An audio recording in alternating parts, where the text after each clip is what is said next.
PM Modi ने Indian army को खुली छूट दे दी है। पाकिस्तान पर किसी भी वक्त हमला हो सकता है।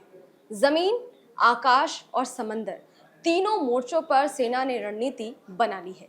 पीएम मोदी सुरक्षा कैबिनेट की बैठक कर रहे हैं और पाकिस्तान के आईटी मिनिस्टर का दावा है कि पाकिस्तान पर अगले 24 से 48 घंटे के भीतर कभी भी इंडियन आर्मी हमला कर सकती है। इस मामले पर क्या कुछ अपडेट है, हमारे साथ लक्ष्मी उपाध्याय जुड़ी हैं, वो आपको बताएंगे। बिल्कुल, देखिए अदिति, आज का दिन बेहद महत्वपूर्ण है, बेहद खास है, क्योंकि आज जो सीसीएस की बैठक होगी उस पर पाकिस्तान के भविष्य का फैसला भारत करेगा। इससे पहले आपको याद होगा कि 22 अप्रैल को हमला हुआ था, 23 अप्रैल को सीसीएस की बैठक हुई थी और उसमें 5 बड़े फैसले सरकार की ओर से लिए गए थे उसी बैठक में। इसमें सबसे बड़ा फैसला था सिंधु जल संधि को निलंबित करना यानी स्थगित करना, और इसके अलावा था पाकिस्तानियों का भारत छोड़ना, वीजा रद्द कर देना। ये 5 बड़े फैसले भारत सरकार की ओर से लिए गए थे। कल जो उच्च स्तरीय बैठक हुई, इसका आपने जिक्र किया कि तीनों सेनाओं को खुली छूट दे दी है, फ्री हैंड दे दिया गया प्रधानमंत्री नरेंद्र मोदी की ओर से। तो निश्चित तौर पर यह कहा जा रहा है पहले कि पूरी तैयारी के बाद ही भारतीय सेना को फ्री हैंड दिया गया है। प्रधानमंत्री नरेंद्र मोदी की ओर से साफ तौर पर यह कहा गया कि हमें हमारी सेना पर पूरा भरोसा है। किस तरीके से सेना जवाब देगी, कब देगी, रणनीति, तारीख, समय, सब कुछ सेना को तय करना है। अब सवाल यह है कि कल सेना को फ्री हैंड देने के बाद आज की जो बैठक है, इसके मायने क्या है, इसको समझना होगा। क्योंकि आज एक बैठक नहीं है, आज एक के बाद एक के बाद एक 3 से 4 बैठकें होने जा रही हैं। तो क्या लंबे समय से, या मैं कहूं कि 22 अप्रैल के हमले के बाद जो लगातार पाकिस्तान के खिलाफ एक्शन लेने की जो मांग की जा रही है, जो रणनीति बन रही है, क्या उस रणनीति पर आज इस बैठक में फाइनल मोहर लग जाएगी?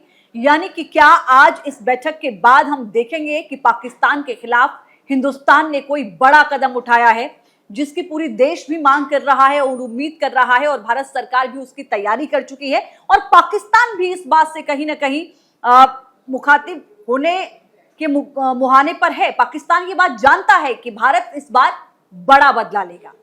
आप देखें, रात को 2 बजे पाकिस्तान के मंत्री की ओर से प्रेस कॉन्फ्रेंस की जाती है और इस बात की जानकारी दी जाती है अपनी आवाम को, अपनी कैबिनेट को, कि 24 से 36 घंटे के अंदर भारत मिलिट्री ऑपरेशन कर सकता है।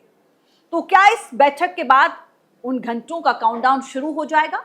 ये सबसे बड़ा सवाल बना हुआ है। इस बैठक में मैं आपको जानकारी दे दूं, रक्षा मंत्री पहुंच चुके हैं, गृह मंत्री पहुंच चुके हैं, वित्त मंत्री पहुंच चुकी हैं, और इसके अलावा तमाम जो बैठक में जरूरी मुद्दे हैं उन पर भी इसमें चर्चा होगी। और जो अब तक जिन चीजों पर मंथन चल रहा था, जिन रणनीतियों पर, आप कह सकते हैं कि इस मीटिंग के बाद उस पर मोहर लगती हुई आपको नजर आएगी। देखिए लक्ष्मी जी, जब भारत ने कड़ा एक्शन लिया, 5 बड़े फैसले लिए पाकिस्तान के खिलाफ, तो पाकिस्तान में बौखलाहट देखने को मिली। सिंधु जल स्थगित जब किया गया संधि को, तो भी पाकिस्तान बिलबिला उठा। और अब जब भारत ने कहा है, सेना को फ्री हैंड दे दिया है, तो पाकिस्तान एक बार फिर से घबरा गया। वहाँ के मंत्री जो हैं वो प्रेस कॉन्फ्रेंस कर रहे हैं। और इस बीच आपको बता दें कि कल ही जब रॉयटर्स को एक इंटरव्यू दिया वहाँ के एक नेता ने, ख्वाजा आसिफ ने, और रक्षा मंत्री है जो पाकिस्तान के, और उन्होंने पाकिस्तान के रक्षा मंत्री ने ये कहा कि वो न्यूक्लियर अटैक भी भारत पे कर सकते हैं अगर भारत ने पाकिस्तान के खिलाफ स्ट्रिक्ट एक्शन लिया। तो इस चीज पर आप क्या कहेंगे? रक्षा मंत्री की ओर से कहा गया कि पाकिस्तान 30 सालों से आतंकियों को पाल रहा है। उन्होंने खुद अपने देश को एक्सपोज किया है। उन्होंने इस बात को माना है कि हम 30 साल से आतंकियों को पाल रहे हैं। हालांकि भारत की ओर से, भारत में रक्षा मंत्री जो हैं ख्वाजा आसिफ, उनके ट्विटर हैंडल को भी यहाँ बैन कर दिया गया है। भारत सरकार ने ये बड़ा कदम उठाया है। लेकिन अब आप समझिए कि जिस सिंधु संधि को जब निलंबित किया गया था, स्थगित किया गया था, भारत ने जो फैसला लिया था, उस वक्त जो पाकिस्तान ये चिल्ला रहा था कि अगर यहाँ का पानी रुकेगा तो वहां पर खून बहेगा, अब वही पाकिस्तान झुकता हुआ नजर आ रहा है। अब वो कह रहा है कि हम लीगल तरीके से इस पर एक्शन लेंगे। देखिए, पाकिस्तान डर के साए में जी रहा है, खौफ में जी रहा है, पाकिस्तान बिलबिला रहा है। इस बीच एक खबर यह भी है, सूत्रों के हवाले से आई है, कि बलूचिस्तान ने दावा किया है कि उसने पाकिस्तान के 102 आर्मी ऑफिसर्स को मार दिया। वहां के जवानों को बलूचिस्तान खत्म कर रहा है। तो अब आप सोच सकते हैं कि किस तरीके से पाकिस्तान घबराया हुआ है इस वक्त। वो बौखला रहा है कि पता नहीं क्या होगा मेरे साथ। एक तरफ बलूचिस्तान की आर्मी पाकिस्तान की आर्मी को पीट रही है, दूसरी तरफ भारत अब एक्शन लेने वाला है पाकिस्तान के खिलाफ और पाकिस्तान पर किसी भी वक्त सेना हमला कर सकती है। पाकिस्तान अपनी ही जमीन पर अपनी ही सेना को सुरक्षा नहीं दे पा रहा है, आप इसको कह सकती हैं इस तरीके से कि अपनी ही जमीन पे आपकी खुद की सेना सुरक्षित नहीं है। बीएलए का आपने नाम लिया, बलूच लिबरेशन आर्मी।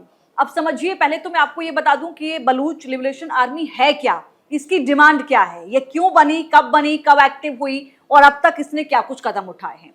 1970 में इसका गठन हुआ था, लेकिन ये थोड़े दिनों के बाद निष्क्रिय हो गई थी। आप कह सकती हैं कि बहुत ज्यादा एक्टिव मोड में ये नहीं थी, लेकिन साल 2000 से ये फिर से एक्टिव हुई।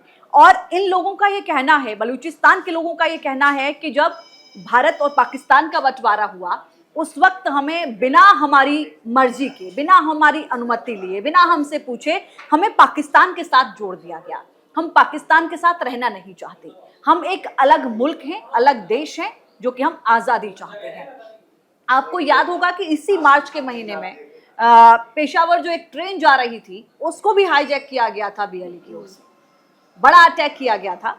और ये जो आप बता रही हैं, सूत्रों के हवाले से ये भी खबर है कि सैनिकों पर हमला किया है बीएलए की ओर से। ये जानकारी दी जा रही है कि कई उसमें जो है वो पाकिस्तानी सैनिकों की मौत हो गई है। ये हमला बहुत बड़ा हमला था और ऐसे में पाकिस्तान के लिए निश्चित तौर पर मुश्किलें बहुत ज़्यादा हैं। बलूचिस्तान लिबरेशन आर्मी का एक्शन लेना, वहाँ पर एक बार फिर से पाकिस्तान के लिए चुनौती देना, और एक तरफ पाकिस्तान इस मुहाने पर खड़ा है कि भारत कब, कहाँ, कैसे, किन परिस्थितियों में उस पर हमला करेगा, कैसे अपना बदला लेगा, इसके लिए भी उसकी नींद उड़ी हुई है। तो पाकिस्तान के लिए मुश्किलें बहुत ज्यादा बढ़ गई हैं, और आप कह सकते हैं कि बढ़ी नहीं है, पाकिस्तान ने खुद अपनी मुश्किलों को बढ़ाया है। क्योंकि पहलगाम हमला जब किया है तो जाहिर है कि पाकिस्तान को बहुत अच्छे से पता है कि भारत चुप बैठने वाला नहीं, भारत तो नहीं छोड़ेगा। भारत घर में इस बार जो हमला हुआ है अदिति, वो इसलिए भी मुझे लगता है कि बाकी बार जो आपने देखा होगा पुलवामा हमले के बाद जिस तरीके से बदला लिया भारत ने, वो मुझे लगता है कि इस बदले के आगे आपको छोटा नजर आएगा, क्योंकि वो अलग तरीके से हमला हुआ था। और इस बार जो आतंकियों ने नापाक हरकत की है, आपने धर्म पूछा, आपने पतलून उतरवाई, आपने कलमा पढ़ने को कहा, और किसी ने कहा कि हम हिंदू हैं तो आपने मार दिया। ये जो इस तरीके का जो पैटर्न इस बार आतंक का अपनाया गया है, ये बहुत ज्यादा घातक है। अब तक के इतिहास में इस तरीके का आतंकी हमला नहीं हुआ है। तो आप कह सकती हैं कि अब तक के इतिहास में पाकिस्तान को ऐसा करारा जवाब भी नहीं मिलेगा जो इस बार मिलेगा, अब तक नहीं मिला होगा।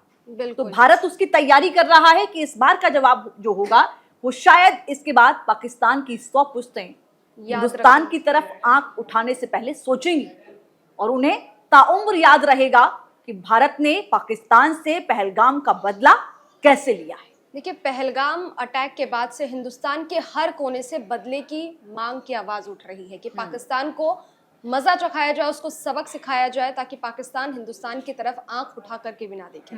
पाकिस्तान की सेना में भगदड़ भी मची हुई है। वहाँ के जो आर्मी के जो ऑफिसर्स हैं, ऑफिसर्स लेवल के, और जो सेना के जो नॉर्मल पोस्ट पे भी जो सेना के लोग हैं, वो रिजाइन दे रहे हैं। उनमें डर इतना ज्यादा पैदा होगा। और ये रिजाइन कब दे रहे हैं? भारत के, उनको पता है कि पहलगाम में आतंकी हमला हुआ है तो भारत चुप बैठने वाला नहीं है। इस डर से वहां की सेना रिजाइन दे करके जा रही है। और अब तक अगर मैं आपको आंकड़ा बताऊं तो 5000 से ज्यादा सैनिकों ने रिजाइन दे दिया है कि भारत के हाथों हम नहीं मरना चाहते। आप ये समझिए कि जिस सेना का प्रमुख आसिम मुनीर जैसा, जिसको आतंकी घोषित करने की मांग की जा रही हो, उसके अंदर कौन सा सैनिक काम करना चाहेगा? सही बात है। आप कह सकती हैं कि वो सेना को नहीं, वो आतंकवादियों को ट्रेनिंग देता है।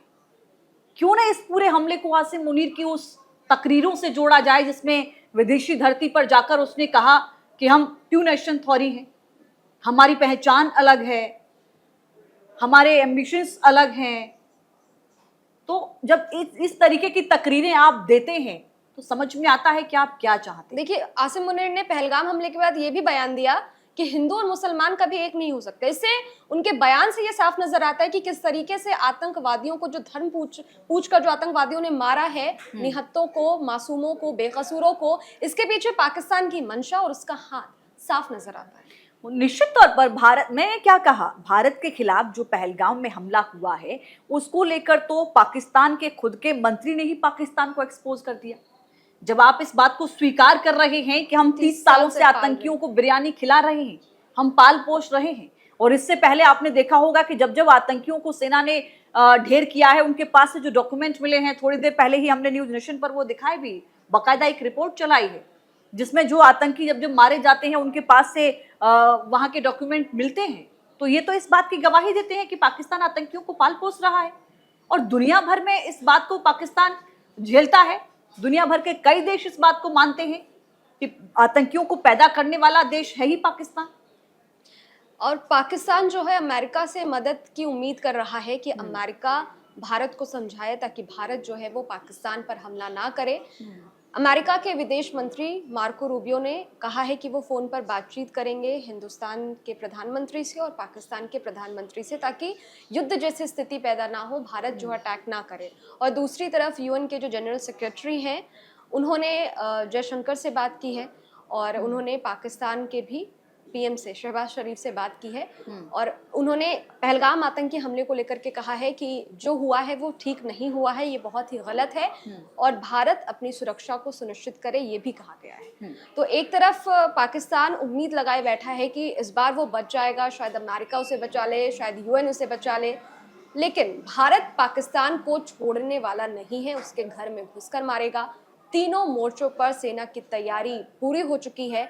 हमला भारत किसी भी वक्त कर सकता है। प्रधानमंत्री मोदी ने पहले ही कह दिया है कि आतंकियों को मिट्टी में मिलाएंगे, जो भी बचे कुचे हैं उनका खात्मा तय है।